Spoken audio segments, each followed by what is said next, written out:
creyente, Mateo capítulo 21, vamos a abrir Mateo capítulo 21. Muchas veces el creyente, hermanos, o en la vida del creyente, la esperanza y la confianza juegan un papel importante. Si nuestra esperanza y nuestra confianza estuvieran puestos en las personas, en los hombres, estuviéramos condenados a perecer, pero nuestra confianza y nuestra esperanza está puesta en nuestro Señor Jesucristo. Él ha demostrado ser digno de confianza. Así cantábamos hace un par de minutos: Él es digno de obedecer, Él es digno. En este pasaje, hermanos, vemos cómo Dios muestra que es fiel y digno de confianza. Vamos a buscar Mateo capítulo 21, vamos a leer hasta los versículos del 1 al 11. Mateo capítulo 21, versículos del 1 al 11. Si me acompañan, como es costumbre acá en la iglesia, en otras iglesias no hay costumbre, pero acá sí, nos ponemos en pie. Y no significa que eso sea más santo, hermano, sino que es una costumbre. Dice el Señor en su palabra: cuando se acercaron a Jerusalén y vinieron a Betfagé, al monte de los olivos, Jesús envió 2 discípulos, diciéndoles: id a la aldea que está enfrente de vosotros, y luego hallaréis una asna atada y un pollino con ella. Desatadla y traédmelos. Y si alguien os dijere algo, decid: el Señor los necesita, y luego los enviará. Todo esto aconteció para que se cumpliese lo dicho por el profeta cuando dijo: decida la hija de Sión, he aquí tu rey viene a ti, manso y sentado sobre una asna, sobre un pollino, hijo de animal de carga. Y los discípulos fueron e hicieron como Jesús les mandó, y trajeron el asna y el pollino y pusieron sobre ellos sus mantos, y él se sentó encima. Y la multitud, que era muy numerosa, tendía sus mantos en el camino, y otros cortaban ramas de los árboles y las tendían en el camino. Y la gente que iba delante y la que iba detrás aclamaban diciendo: Hosana al Hijo de David, bendito el que viene en el nombre del Señor, Hosana en las alturas. Cuando entró él en Jerusalén, toda la ciudad se conmovió diciendo: ¿quién es este? Y la gente decía: este es Jesús, el profeta de Nazaret de Galilea. Vamos a orar. Pues Dios y Padre nuestro, gracias te damos por estar reunidos acá alrededor de tu palabra, Señor. Gracias, Padre, porque nos proporcionas seguridad y confianza, Señor, cuando leemos tu palabra.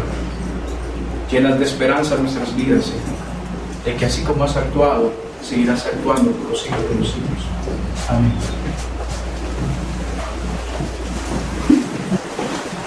Bueno, este es el famoso texto magistral, digámoslo así, de la entrada triunfal en Jerusalén.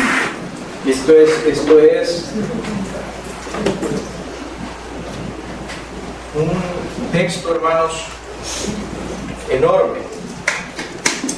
Y al parecer, hermanos, las personas dejaron pasar esta oportunidad, pero esperemos en el Señor que nosotros no.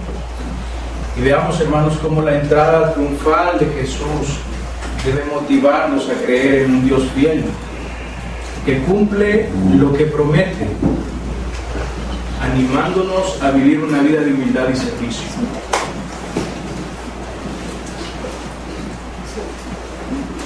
Vamos a ver este pasaje, cómo sirve de conexión con todo lo que Mateo ha venido diciendo y cumpliendo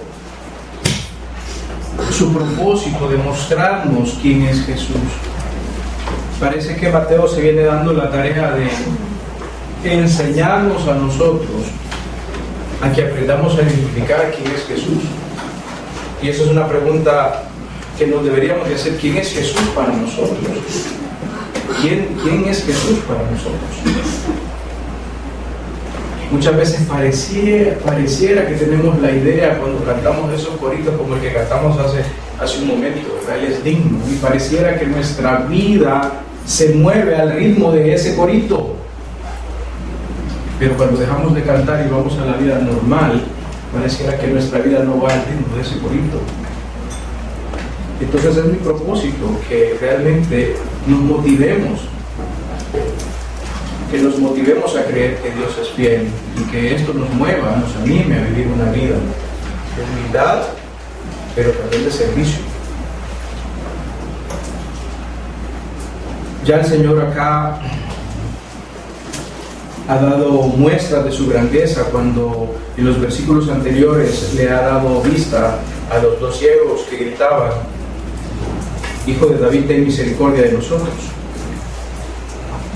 Y quiero que veamos tres cosas en este pasaje rapidito para que podamos tener una idea de qué vamos a ver. Quiero que veamos la preparación de la entrada, una aclamación de la multitud y la reacción de Jerusalén. Y quiero que vea que cómo una idea lleva a la otra y la otra no lleva a la otra. Y cómo estas ideas nos deben de motivar a movernos a tener confianza en Dios que es fiel y movernos a actuar en humildad y servicio. Así que en el versículo 21, capítulo 1, el Señor dice, Mateo dice en la palabra de Dios, cuando se acercaron a Jerusalén. Acuérdense que venían de Jericó y subían a Jerusalén, no habían llegado acá. Mateo invierte un poco la historia, aquí Lucas la cuenta de manera diferente, pero Mateo quiere empezar con esto. Mateo tiene en mente algo, Mateo quiere traernos a la mente algo.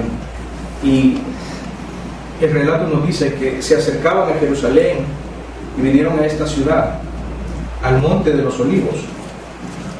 Y en ese momento fue cuando Jesús envió, aquí hay una instrucción que Jesús le da a sus discípulos.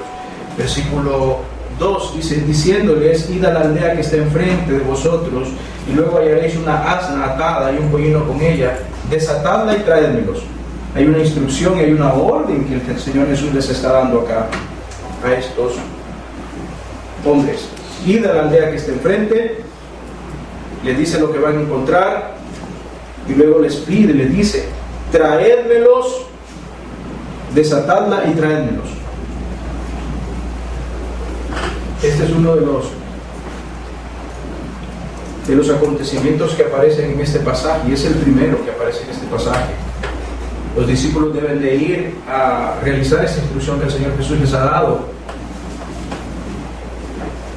Y vean la autoridad de nuestro Señor Jesús. No solo el hecho de darle instrucciones a los discípulos, sino también el hecho de que Él sabe lo que va a suceder. Él tiene conocimiento, y ese conocimiento le da la autoridad para decirles qué es lo que tienen que hacer y qué es lo que va a suceder. Versículo 3, y si alguien nos dijere algo, decir, el Señor lo necesita. Y la respuesta no se va a hacer esperar y luego los enviará. Es decir, no sabemos, hermanos, realmente qué es lo que ha pasado previamente acá. No sabemos realmente por qué el dueño de estos animalitos iba a aceptar que dos extraños entren a su casa, empiecen a desatar a la asna y al pollino, al burrito. Pollino es un burrito, pollino es la palabra que se usaba en España, se usaba esa palabrita, pollino. Me acuerdo que cuando estaba pequeño había un cuento que es bien popular, y recuerdo que estaba en castellano. Era el cuento de Pinocho, y se acuerdan que hay un momento en que Pinocho se convierte en burro. Entonces los españoles decían que Pinocho se estaba convirtiendo en un pollino, y yo decía, ¿qué es un pollino? Entonces, para que noten realmente el lenguaje con el cual nos habla la Reina Valera, no es un lenguaje que nosotros hablamos hoy en día, ¿verdad? Pero pollino es un burro, un burrito, un burro. Entonces está la asna y el burrito. Y imagínense la sorpresa de este hombre viendo a dos desconocidos desatando sus animalitos para llevárselos. Pero hay una palabra que realmente iba a desatarlo todo, en el buen sentido, claro, en el sentido general, desatarlo todo y dejarlos ir con los animalitos, y era que ellos tenían que decirle. Las instrucciones que Jesús había dado eran claras. Dice, y si alguien os dijere algo, denle mi DUI, denle mi documento, ¿no? Había palabras específicas ahí. Decirle, oiga lo que tenían que decirle. Decirle, el Señor nos necesita. De alguna manera, esta persona, dueño de estos animalitos, sabía que Jesús los iba a necesitar. No sabemos cómo es que había sido este arreglo previo. No sabemos si Jesús estuvo antes ahí, no sabemos si se le reveló en sueños de parte del Señor que iban a llegar estos hombres a traerlo y que el Señor iba a necesitar esos animalitos. Lo cierto es que estas palabras que Jesús les dijo a los discípulos iban a provocar en el hombre que hiciera la voluntad de Dios, hiciera la voluntad de Jesús. Y si nota acá, parece un relato bien sencillo, pero lo que estamos viendo acá es la asombrosa soberanía de Jesús, ¿verdad? Y el conocimiento de Jesús, el poder que tiene de conocer todos los hechos, de hacer que las cosas sucedan. Acá Jesús está haciendo que las cosas sucedan. Acá Jesús está mostrando con autoridad. Solo díganle, el Señor lo quiere. Imagínense, a veces le decimos a nuestros hijos, quizás, voy a pensar en ese ejemplo, a nuestros hijos quizás le decimos a uno que le vaya a decir al otro que haga algo, y uno de los hijos contesta, esto es verdadero. ¿Y por qué? ¿Por qué lo tengo que hacer? Y el otro hermano le dice, porque mamá lo dice, porque papá lo dice. Ah, vaya, si es así, sí, ¿verdad? Quizás cuando tengan dos hijos van a ver esa, o con cualquiera, ¿verdad? Que sea así. El punto, hermanos, es que las personas reconocen la autoridad y actúan de acuerdo a la autoridad que está sobre ellos. Este hombre está actuando, que no lo conocemos, está actuando de acuerdo a lo que él cree que es correcto, actuar de acuerdo a someterse a la voluntad de alguien acá, que probablemente no sabemos si lo conoce personalmente. Y también vemos a los discípulos actuar como actúan, porque Jesús tiene autoridad sobre ellos. Pero esto sobrepasa las relaciones humanas de decir alguien tiene autoridad sobre otra persona, porque aquí vemos que se entra en el mundo de lo sobrenatural. Jesús no solo tiene esa autoridad de maestro, como dice Lucas capítulo 7, que enseñaba como quien tiene autoridad, no como los escribas y maestros. Ya solo eso le daba autoridad a Jesús, enseñar no como los escribas, sino como alguien que tiene autoridad para enseñar. Y no solo es esa autoridad la que Jesús tiene sobre sus discípulos, sino una autoridad que va y sobrepasa y que toca y que se mete en el mundo de lo sobrenatural. Estos hombres han visto todo el poder de la gloria de Dios en las manos de Jesús. Han visto cómo Jesús ha hecho la voluntad de su Padre y ha hecho cosas gloriosas. Y esta no se sale de ese rango. Jesús sabe lo que hay en la aldea de enfrente, tiene un conocimiento de lo que hay en la aldea de enfrente, sabe con detalle cómo están las cosas, sabe que están amarrados, sabe que son dos, sabe que es un asno y sabe que es un burrito. Tiene conocimiento específico de las cosas y sabe que alguien va a llegar a preguntar y da instrucciones para eso. Entonces esto no es casualidad. El Señor ha preparado todo esto. El Señor ha ido preparando, ha hecho una preparación para un evento que Él ha estado preparando durante mucho tiempo. Dios ha estado preparando este evento y Jesús lo está llevando a cabo, Jesús lo está ejecutando al pie de la letra. No provoca esto, hermanos, un sentido de asombro, un sentido de ver en cómo Dios en Cristo Jesús ha ejecutado el plan de la historia del mundo.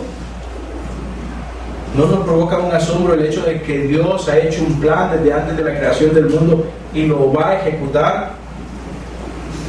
Por eso no nos asombra que cuando el Señor, a través de Pablo, el Espíritu Santo, a través de Pablo, en Gálatas capítulo 4, dice que cuando vino el cumplimiento del tiempo, es decir, todo está planificado de parte de Dios y solo se están esperando los tiempos para que las cosas acontezcan y ocurran.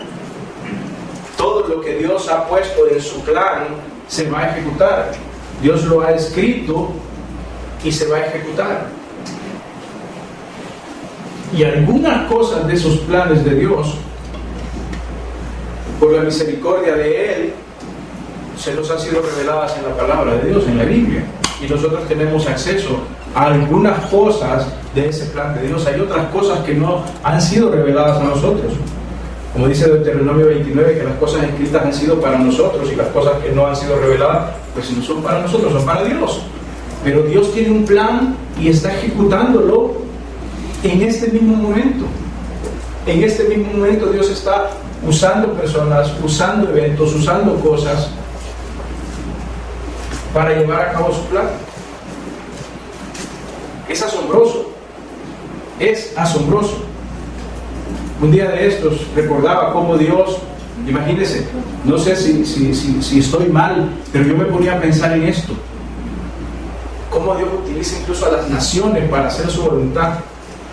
Dios iba a destruir a Siria. Dios la iba a destruir. Pero Dios necesitaba que Asiria hiciera algo antes. Y entonces, para darle tiempo, un poco decir, es como veo las cosas ahí. Para darle un poquito de tiempo y respiro a Siria, Dios envía un profeta para que Asiria pueda arrepentirse y darle un poquito más de respiro. Entonces envía a Jonás, que no tiene nada que ver con los asirios, les manda a predicar a su capital, a Nínive. ¿Y qué sucede? Nínive se arrepiente y Dios no los destruye. Y uno se pregunta, ¿y por qué? Bueno, porque Dios iba a ocupar a Asiria para ejecutar el castigo sobre Israel en el 722. Si Dios destruye a Nínive y a Asiria antes, tendría que haber ocupado otra nación. Pero Dios había dicho y planificado que fuera Asiria. Y nada de lo que está escrito, nada de lo que está planeado se le escapa a Dios. Nada de lo que sucede en este mundo se le escapa a Dios. Nada, hermano. Estamos acostumbrados a decir, todos mis cabellos están contados, todas las hojas, sí, pero eso no nos impacta muchas veces. Ya es muy trillado para nosotros. Pero cuando vemos que las naciones enteras, Dios las mueve como Él quiere para llevar a cabo sus planes, no nos debería asombrar nada de lo que sucede en el mundo. Nada. No deberíamos de tener temor por lo que sucede en el mundo, porque Dios lo tiene planeado. Y aquí lo vemos en un sencillo hecho tan insignificante para algunos, pero que está mostrando esa grandeza de cómo Dios prepara las cosas para que las cosas sucedan, prepara los hechos para que los eventos sucedan como Él ha querido que sucedan. Así que cuando se acercaron a Jerusalén, vinieron a Betfagé, al monte de los olivos, Jesús envió a sus 2 discípulos diciéndoles: id a la aldea que está enfrente de vosotros, y luego van a hallar a una asna atada y a un pollino con ella, desatadla y traédmelos. Y si alguien os dijere algo, decidle: el Señor los necesita, y con eso va a bastar. Y luego los enviará. Estas instrucciones son, hermanos,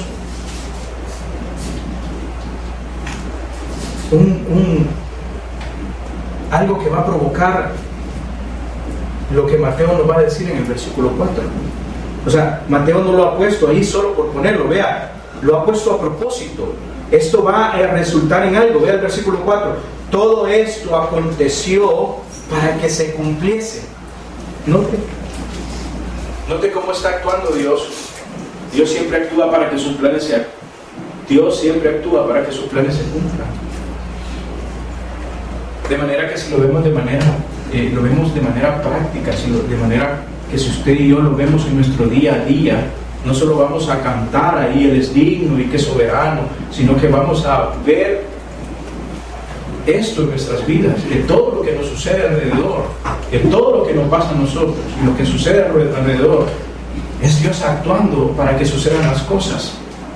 Hay veces no sabemos lo que va a suceder. Y no sabemos por qué nos están pasando las cosas. Pero Dios sí las sabe.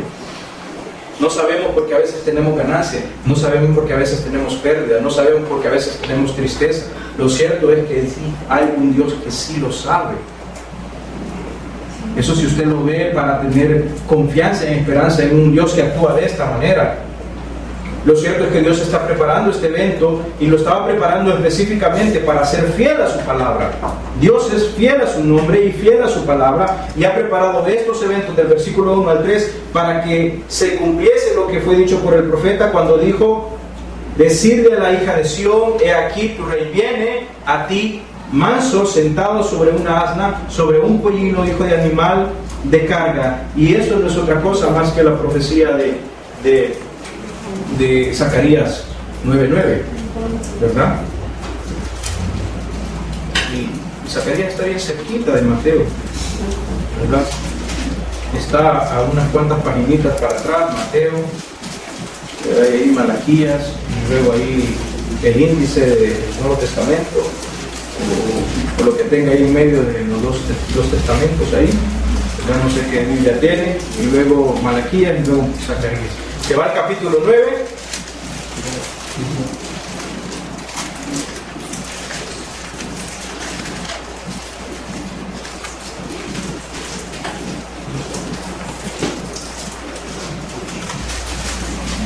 Y después, hermanos, de estarles hablando acerca de que Dios va a destruir a todas las naciones que están ahí, ¿verdad? Y ahí tiene una lista de naciones que Dios va a castigar. Vea lo que dice el versículo 9:8. Entonces acamparé alrededor de mi casa como un guarda, para que ninguno vaya ni venga, y no pasará más sobre ellos el opresor de la casa de Dios. Porque ahora miraré con mis ojos. Y ahora vea. Alégrate mucho, versículo 9, hija de Sión. Hija de Sión es para referirse a la ciudad de Jerusalén. O sea, alégrate mucho, habitantes de Jerusalén, esa es la idea. Alégrate mucho, hija de Sión, da voces de júbilo, hija de Jerusalén. He aquí tu rey vendrá a ti, justo, oiga, salvador, humilde, cabalgando sobre un asno, sobre un pollino, hijo de asna. Y de Efraín destruiré los carros, los caballos de Jerusalén, y los arcos de guerra serán quebrados. Y hablará paz a las naciones. Note, y su señorío será de mar a mar, y desde el río hasta los fines de la tierra. Note qué interesante, cuando el rey de Israel venga, ¿qué va a suceder? Y aquí quizás quiero traer lo que el hermano preguntaba, si la iglesia iba a estar iba a ser raptada o no, y me acordaba yo del día de Jehová. En el Antiguo Testamento tenemos el día de Jehová, grande y terrible, dice Joel. Un día terrible, un día como nunca antes ha habido. Pero si usted lee todos los profetas menores, va a encontrar un patrón de lo que sucede el día de Jehová. ¿Qué es lo que sucede el día de Jehová? Número 1, Israel es castigado por su pecado y está disperso por todas las naciones hasta el día de ahora. Dios va a ocupar un evento catastrófico en el cual no solo va a purificar y traer al arrepentimiento a Israel, sino que va a castigar a todas las naciones. Y como es el trato en ese día de Jehová, es el trato con Israel, y va a purificar a Israel y va a castigar a todas las naciones, la iglesia ya no está. Ese es el día de Jehová, que nosotros lo conocemos como la tribulación y la gran tribulación. Entonces es necesario tener la idea de qué es el día de Jehová para entender el rapto, entender la tribulación y la gran tribulación. Y después de eso, es necesario, vea, después de eso, note lo que dice acá. Este rey dice: serán quebrados y habrá paz a las naciones. paz a las naciones, una paz verdadera a las naciones. Y vea el señorío de este rey, y su señorío será de mar a mar, y desde el río hasta los fines de la tierra. Y la pregunta sería, ¿y esto es literal o es alegoría?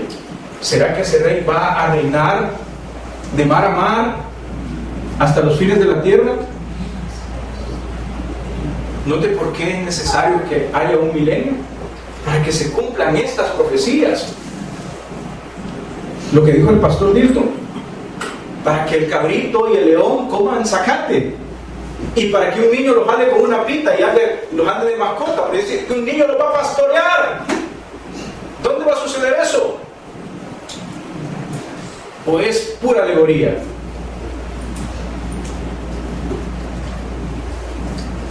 Y cuando veo las profecías cumplidas de forma literal, con lapsos de tiempos diferentes, entonces vea esto es lo que estaba preparado para Israel. Sí, como dicen en matemática, sí y solo sí se hubiese dado cuenta que el que estaba entrando a Jerusalén era su Mesías. Solo si Jerusalén, la hija de Sión, se hubiese dado cuenta del que estaba entrando en sus puertas era Jesús, el Cristo, el Hijo de Dios. Pero ya vamos a ver que no. Y es que aquí, si usted ve el pasaje, hay varias personas, que volvamos a Mateo capítulo 21, si usted ve el pasaje, hay algunas personas que hay que reconocer acá. Primero, para que podamos agarrarle a esta historia un poco más, vea que está Jesús hablando de los discípulos, hay un tercer individuo que no sabemos, pero es el dueño de los burritos. Y luego vea el versículo 5, hay un cumplimiento profético que se está cumpliendo literalmente. Decirle a la hija de Sión, infórmenle. La hija de Sión, hermanos, siempre es Jerusalén, son los habitantes de Jerusalén. Vayan a decirle a los habitantes de Jerusalén, ¿qué le van a decir? Mira, he aquí tu rey viene a ti, manso, sentado sobre una asna, sobre un pollino, hijo de animal de carga. Y vean, y los discípulos, y aquí se da el cumplimiento de todo lo que Jesús les dijo. Aquí está la narración de todo lo que el Señor se anticipó. Capítulo 21, versículo 6. Vea, dice, y los discípulos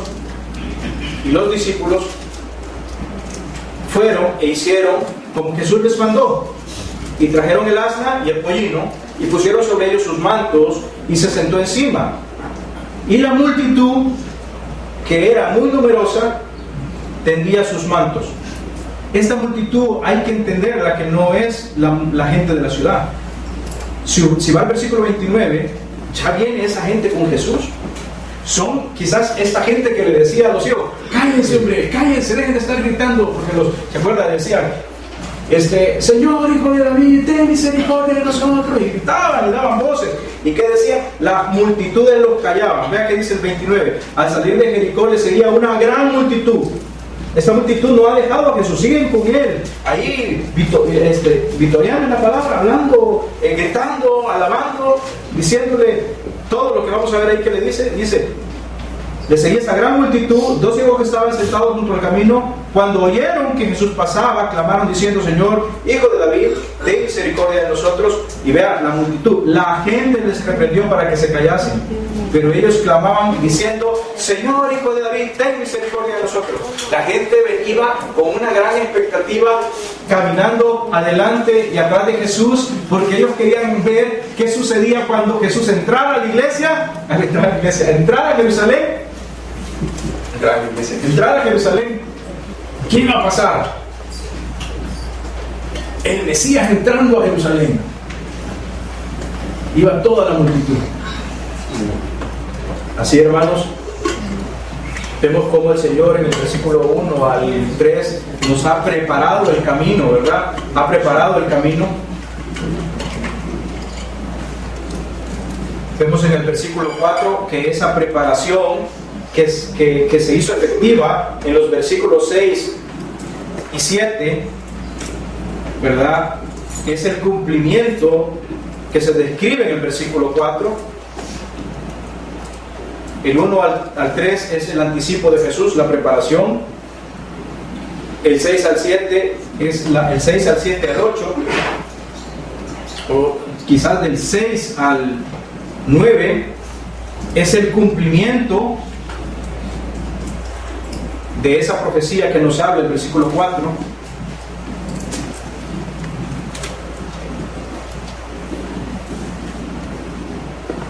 Y cuando iban entrando, hermanos, vea el versículo 8, y la multitud, que era muy numerosa, tendía sus mantos en el camino, y otros cortaban ramas de los árboles y las tendían en el camino. Miren, quizás solo unas pequeñas cositas acá para que... ¿Por qué no entró Jesús en un caballo? ¿Por qué no entró en un enorme corcel blanco? Bueno, en primer lugar, hermanos, era costumbre de los reyes de Israel montar burros. Primero, culturalmente, hermano, Israel no conocía los caballos. Incluso en el tiempo de David, los caballos eran raros en Israel.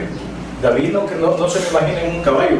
David iba en un burro, en un asno, en una mula si quiere. Sí, quien introdujo los caballos a Israel fue Salomón. Incluso hizo la ciudad de los caballos y los carros. Le describe ahí Primera de Reyes. Entonces los reyes, el rey más grande que había tenido Israel, David, había cabalgado un burro. Pero no solamente eso, sino que era costumbre, hermanos, en los tiempos antiguos, que los reyes entraran a las ciudades conquistadas montadas en un burrito. Pero ¿por qué montados en un burrito? Porque el caballo era un animal de guerra. Y ahí montados en un asno, el rey estaba mandando un mensaje diciendo: yo vengo en paz. No vengo a exterminarlos, no vengo a matarles, no vengo a hacer guerra contra ustedes, vengo en paz. Así es que esa paz de la que habla Zacarías en los versículos 9 al 10 en adelante, esa paz que va a sobrepasar el tiempo ahí, es lo que está reflejando que el Señor vaya entrando en este animalito, como dice acá. Voy a regresar otra vez a Zacarías.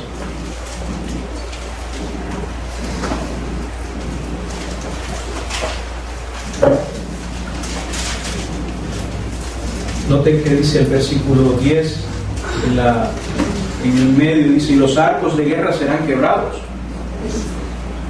y hablará paz a las naciones, y su señorío será de mar a mar.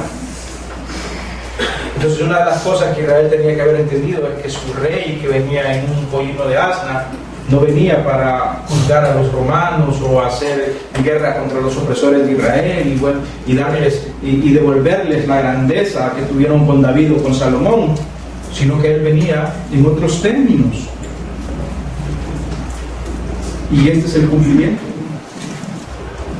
Así que las multitudes quizás esperaban a ese Jesús victorioso, quizás esperaban que en ese momento que Jesús entrara a Jerusalén iban a salir los escuadrones no sé de dónde, el cielo se iba a abrir y Dios iba a dejar ir las plagas, ¿verdad? Y todo eso iba a ser reconquistado y Israel iba a volver a tener la gloria de antes, no sé, pero esta gente va emocionada cantando. Delante y detrás clamaban diciendo: Hosana. Y la palabra Hosana, hermano, tiene un par de significados ahí. Normalmente la gente lo traduce o se puede traducir como sálvanos ahora, sálvalos ahora. O tiene que ver con una idea de glorificar a Dios. Glorificar es una palabra que tenía la idea también de glorificar a Dios por el Mesías. Por eso Hosana al hijo de David. Y luego dice: bendito el que viene en el nombre del Señor. Y luego dice: Hosana en las alturas. Es gloria a Dios en las alturas. Una idea de glorificar a Dios, de alabar a Dios, porque está enviando al Mesías. El punto aquí, hermanos, es que esta gente está muy contenta porque está su Mesías ahí. Y ellos esperan que su Mesías les traiga todo lo que no tienen. Esperan a un caudillo salvador que venga a hacer reformas en el Código Penal, que venga a hacer las reformas educativas, que venga a mejorar la economía y que todos tengamos bastante plata y bastante que comer y buena salud. Lo que esperamos de cualquier presidente de la República. Pero la gente está pensando en cosas materiales. Ellos quieren, como los discípulos le preguntaron a Jesús en Hechos capítulo 1, ¿restaurarás el reino a Israel? Ellos están esperando que el reino sea restaurado a Israel. Y por eso están contentos con Dios, porque ha llegado el momento. Esto es lo que estábamos esperando.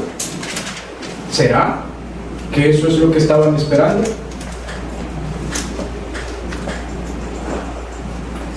¿O será que esta espera tiene que esperar, vale la redundancia, un poco más?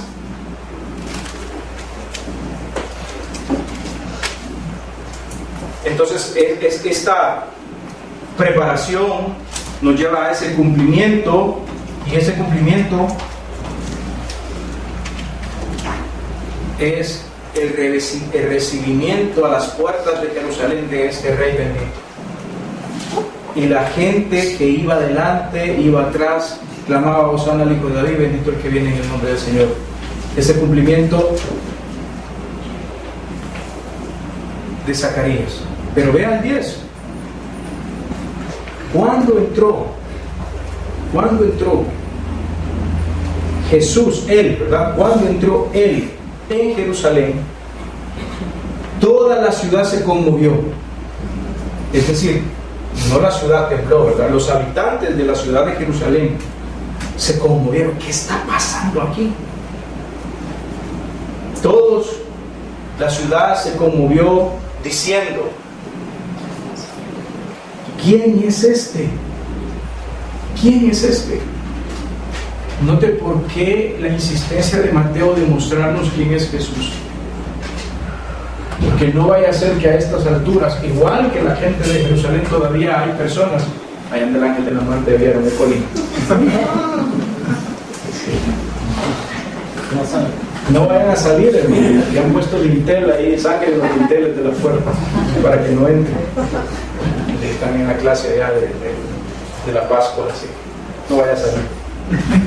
Y no, bien gráfico los hermanos de escuela de Hermanos, entonces la gente estaba incrédula, veía todo este alboroto, veía toda esta gente que venía con Jesús gritando, alabando: Hosana el que viene en el nombre del Señor, Hosana en las alturas, y se pregunta: ¿qué está pasando? ¿Quién es este hombre que trae todo este alboroto acá? Y vea la respuesta de la gente. Vea la respuesta de la hija de Sión. Vea cómo se está cumpliendo. Vayan a decirle a toda esta gente que viene, toda esta multitud que viene con Jesús, está trayendo ese dicho. Vayan a decirle a la hija de Sión. Toda esta gente viene gritando, diciendo: Hosana en las alturas, Hosana al Hijo de David. O sea, vienen diciendo quién es el que viene entrando, quién es el que viene a las puertas. Se está cumpliendo. Decirle a la hija de Sión: he aquí tu rey viene a ti, manso, sentado sobre una asna. Mira lo que está delante de tus ojos. Pero estas personas dicen: ¿quién es este? Y la misma gente, entre la multitud, entre la gente de la ciudad, la hija de Sión, Jerusalén, los habitantes de Jerusalén, ellos dicen: este es Jesús, el profeta de Nazaret de Galilea. Es el profeta. Noten, no es el Mesías, no es el Hijo de David. Note el contraste que hay entre la multitud que viene con Jesús y la gente que está en la ciudad. Completamente diferente. Se lo perdieron. Todo lo que Zacarías había dicho acá, se lo perdieron. No pudieron ver la gloria de ese rey, porque no supieron recibirle manso y humilde. Ellos esperaban a ese Mesías glorioso que les iba a salvar, pero Jesús no venía en esos términos. No le reconocieron, y hasta el día de ahora no le reconocen. No le reconocen.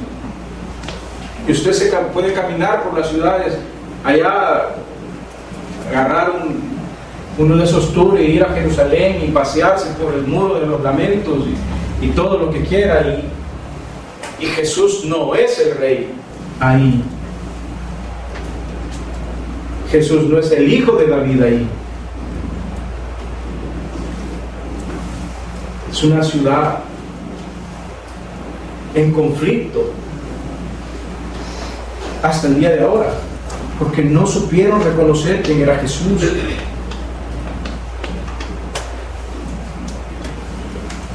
Así es que la ciudad se conmocionó.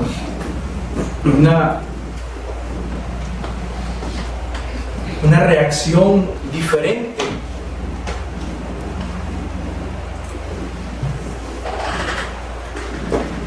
Y estos eventos, hermanos, la iglesia tradicional se ha encargado de recordarlo siempre, el famoso Domingo de Ramos.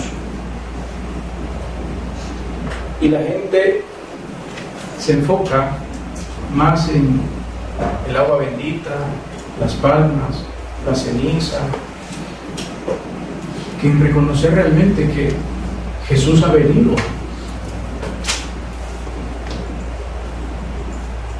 Y que Dios no es que el plan se le fue por un lado, no es que Dios había planeado algo y salió completamente diferente, no. Dios ya había planeado que Israel se iba a apartar. Hermano, si usted va conmigo y leemos, bueno, si usted va y lee Deuteronomio 29 y 30, el Señor ya le había dicho, y te vas a apartar, y te voy a castigar, y te voy a esparcir por todas las naciones. Pero va a haber un día que te voy a purificar y te voy a traer de las naciones.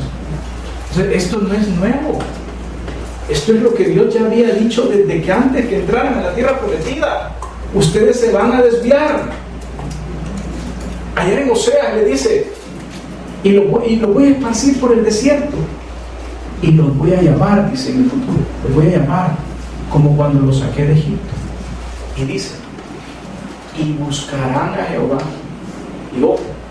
y buscarán a David su rey. Buscarán a David su rey, y los traerá del desierto. Pero ¿qué van a hacer? Ellos van a reconocer a Dios de todo corazón, dice Oseas, y también van a buscar a David su rey. Aquí no lo encontraron, se les perdió. Pero Oseas dice que cuando busquen a David su rey, ¿qué necesita para? Imagínense, solo se lo voy a poner de esta manera. ¿Qué necesita para que Dios empiece a cumplir el plan, digámoslo así, profético con Israel? ¿Qué debe de suceder? Que Israel reconozca a David su rey, que reconozcan que Jesús es el Mesías, el Hijo de Dios, su Señor. Y eso no va a ocurrir, sino, según lo que leemos en Apocalipsis, va a ocurrir en la tribulación. Es más, dice que hasta lo van a reconocer, que Dios le va a dar su espíritu a 144,000 judíos, 12,000 de cada tribu, para que prediquen a Jesús. O sea, allá lo van a reconocer. En la tribulación, allá lo van a reconocer. Por eso nosotros creemos que Israel no es la iglesia, vale el comercial. Pero aquí se lo perdieron, hermanos. Pero por la desobediencia de ellos, dice Pablo, capítulo 9 de Romanos, por la desobediencia de ellos, las ramas originales, nosotros, las ramas injertadas, hemos sido, las ramas silvestres hemos sido injertadas en el olivo. Nosotros tenemos esperanza. Es un tiempo de gracia. Es un tiempo de gracia para todo aquel que reconoce a Jesús como el Hijo de Dios. Es un tiempo de gracia para nosotros.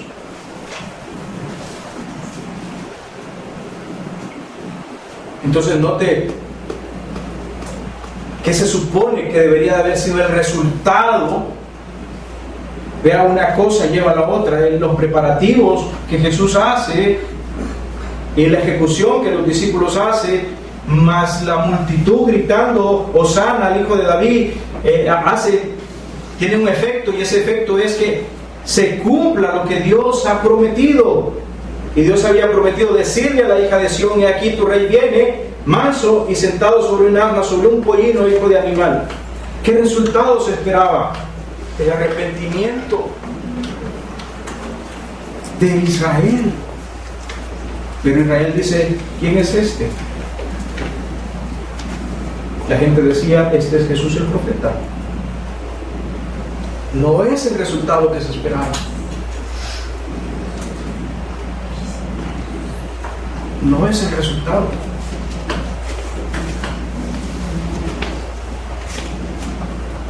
El que viene en el nombre del Señor es el que trae paz al mundo, es el que trae la salvación del mundo, y está disponible para todos aquellos que le reconocen. Y eso es lo que nosotros predicamos ahora. Eso es lo que nosotros hablamos ahora. Si confesares con tu boca que Jesús es el Señor y creyeres en tu corazón que Él me levantó de los muertos, serás salvo. Esta verdad no está lejos de ti. No está en el cielo para que subas y la vayas a traer, ni está al otro lado del mar para que agarres y te vayas al otro lado. No, la verdad está cerca de ti. Solo tienes que creerlo. Eso es lo que trae, porque estas palabras que Pablo le dice no son en Romanos, no son palabras que directamente eran para la iglesia. Esas son palabras que están en Deuteronomio 30. Son palabras que Dios le dijo a Israel. ¿Por qué no lo crees, Israel? Esta palabra está cerca de ti. Y Pablo nos lo recuerda ahora a nosotros a través de la carta a los romanos. Esta palabra también está cerca de ti. Esta palabra está cerca de ti ahora. Y esa confesión de que Jesús es el Señor y lo creyeres en tu corazón es una transformación radical. Significa que Jesús ha venido a tu vida. Significa que el Espíritu Santo ha venido a morar en ti. Y está cerca de ti. Solo tienes que creerlo. Estas personas solo creyeron.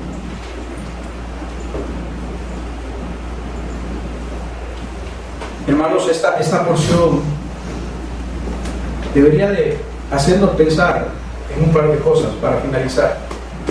Número uno, hermanos, ¿cómo no confiar en un Dios que cumple lo que promete?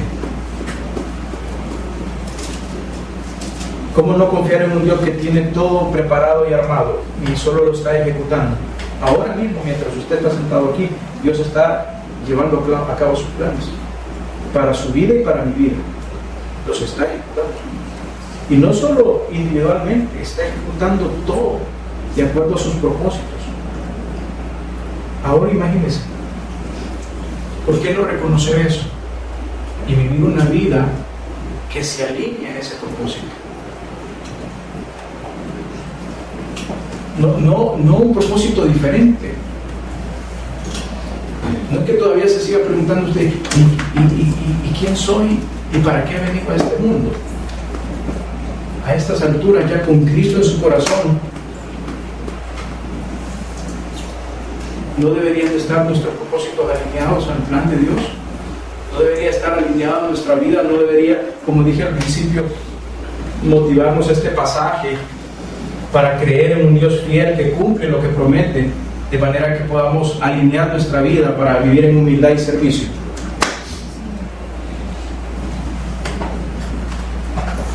Para vivir en humildad y servicio a la comunidad, a su comunidad, a la iglesia de Cristo.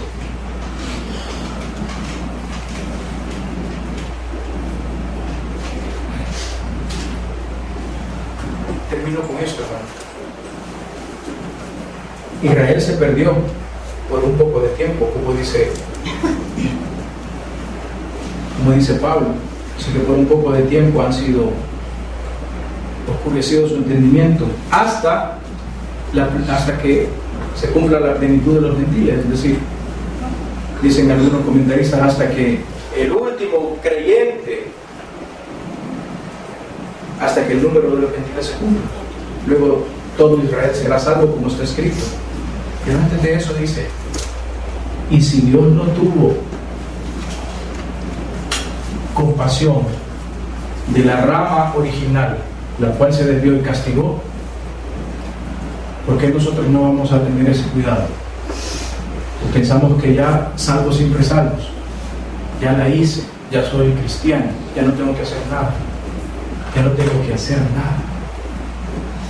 Esto debe de motivarme realmente a ver qué es lo que hago, cómo me ocupo, no solo de mi salvación con temor y temblor, sino cómo me ocupo para ejecutar los planes de Dios. Porque si algo tenemos que tener claro es que si Dios nos ha salvado, hermanos, es para que hagamos un trabajo.